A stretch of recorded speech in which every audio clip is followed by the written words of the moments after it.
this is Cole with Team Crescendo. The game is Memoria Wake. Tell us a little about Memoria Wake. Well, Memoria Wake is an isometric action-adventure Souls-like.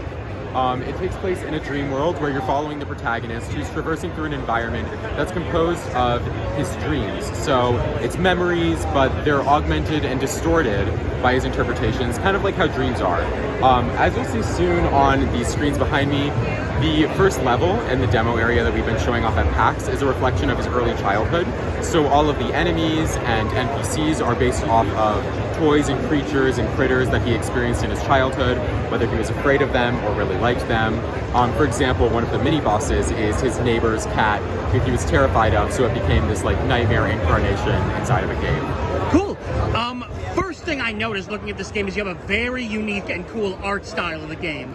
Tell us a little about that, sort of the art design and direction. Yeah, at PAX, so far we've gotten a lot of comments saying, you know, it's a Souls-like, but it has a very cutesy art style. I will say, aesthetically, level 1 specifically is very cutesy compared to the rest of the game, but it does stay relatively on the cuter side throughout the entire game. But I think that partially that comes from the ideology behind the story of the game, which is sometimes issues that we encounter in real life might not seem very difficult, but they are in fact very difficult to overcome sometimes. So that translates into the stream world by overcoming, fighting childhood toys to become difficult. Cool, cool.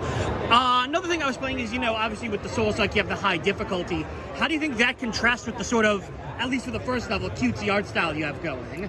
I think the high difficulty is something that we're currently experimenting with. We want to make sure that this game is more accessible to people and that this isn't just a game for people who have played isometrics before. We're currently experimenting with how we're going to be able to implement that, if that would be difficulty levels or not. But we're trying to make it so that people can both care about the story while also being able to accomplish playing through the game without dying 500 times. You know, maybe 50. I'm pretty bad at the game personally myself, and I've died quite a few times, especially to some of the later bosses.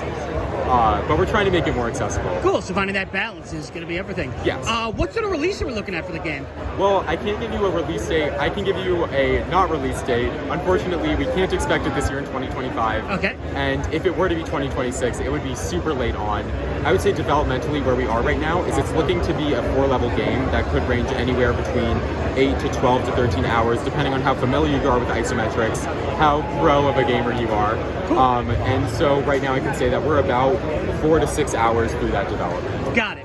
And finally, the big question, why should people play Memoria Wake?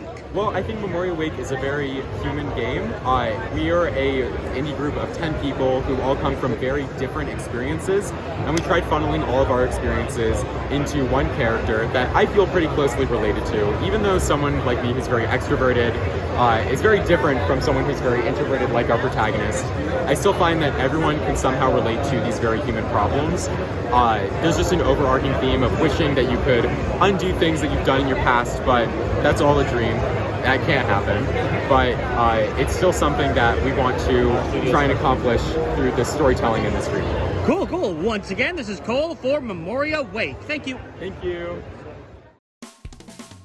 Thank you so much for watching. Please make sure to like the video, leave a comment, and subscribe to see more videos 2 times a week from Game Boy Roulette, Dollar Store Gaming, 10 Things You Missed, and much, much more. I'm Brian J, and I'll see you next time.